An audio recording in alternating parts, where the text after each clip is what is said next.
Salut à tous, c'est Damien. Salut à tous, c'est Kevin. Alors aujourd'hui on se retrouve avec le vidéo test de PES 2013.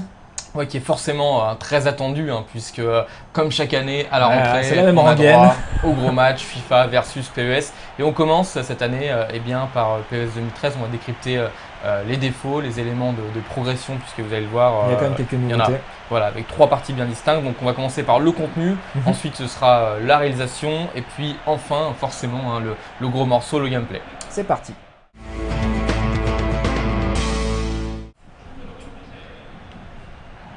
Alors voilà, c'est parti avec le contenu. On attaque un match Juventus contre l'AC Milan. C'est Damien qui est la Juventus et qui est Tomanette. Donc alors, au niveau du contenu, pas de grands changements, en tout cas pas de bouleversement, notamment dans les menus qui restent toujours assez austères, avec des modes de jeu classiques qu'on connaît tous. Donc les matchs simples, forcément, les coupes, les différents tournois. Et puis le mode carrière, donc on peut jouer en tant que manager ou manager joueur.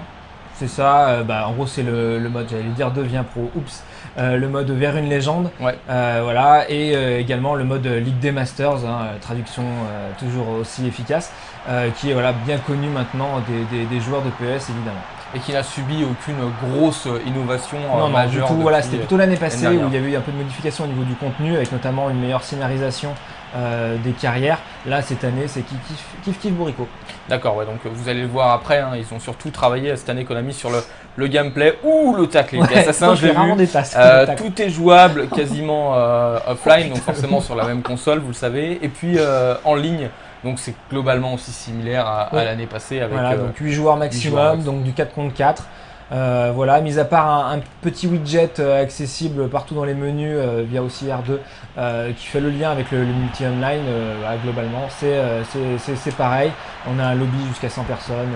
Et puis bien évidemment, pour de toute façon voir ou pas s'il y a encore des problèmes sur le jeu en ligne, il faudra déjà attendre que le jeu sorte. Voilà, il faudra attendre que le jeu sorte, il faudra attendre un peu de temps, Ouais. même si on peut vous l'assurer, Konami, les développeurs sont au courant de ces soucis et tentent de les régler d'année en année, donc ça s'améliore quand même. Au niveau des effectifs, alors là, très important, très important forcément pour tous les fans de foot, on a la Champions League toujours présente, Konami arrive à conserver la licence, la Copa Libertadores qui est l'équivalent de la Ligue des Champions mais pour l'Amérique du Sud, donc avec des clubs comme Santos, les Corrientes, River Plate, etc.